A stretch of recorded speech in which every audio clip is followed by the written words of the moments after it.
Well, thank you for having me, David. It's like a Venezuela 2.0. We keep on Exactly. sending very visible signals, not just to Iran, but to the whole world of a presence there. Now, this equipment for the critics, this equipment's going to be floating somewhere on the globe every day of the year. So right now, it just happens to be sitting off the coast of Iran. As that buildup is taking place, you got to remember what else took place this week?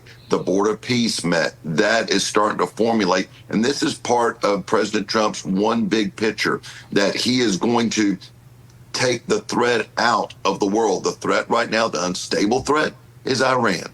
So we're going to continue to flex, show a presence, show that the preparation for an event or an attack or an incursion is more established than ever before. To your point, a bigger buildup than we've had in the Gulf ever.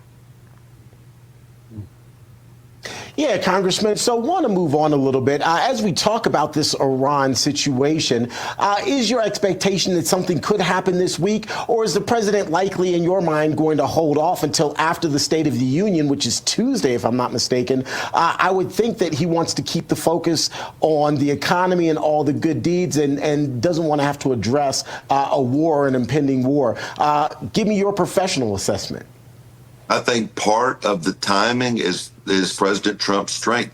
It's how unpredictable he is, and that's why he's such an amazing negotiator. What he brings to the table is uncertainty, but you know there is a hammer sitting right by his nightstand ready to strike. So when you look at when he made the trip to the Middle East early this year and he met with all the heads of state and he cut the trade deals and $1 trillion being spent by the various countries into the United States economy or investments, I guarantee you one of the questions that President Trump posed to them is, what do we need in order to give you the prosperity you want to have in the Middle East? And the constant answer amongst all of them is Iran has got to be stabilized, neutralized. It has got to be a non-threat to what we have going on in our country. The importance of diversifying the economies and the prosperity of the Middle East is no different than anywhere else in the world. People like being happy. They like making money. They like growing the economy. They like being safe.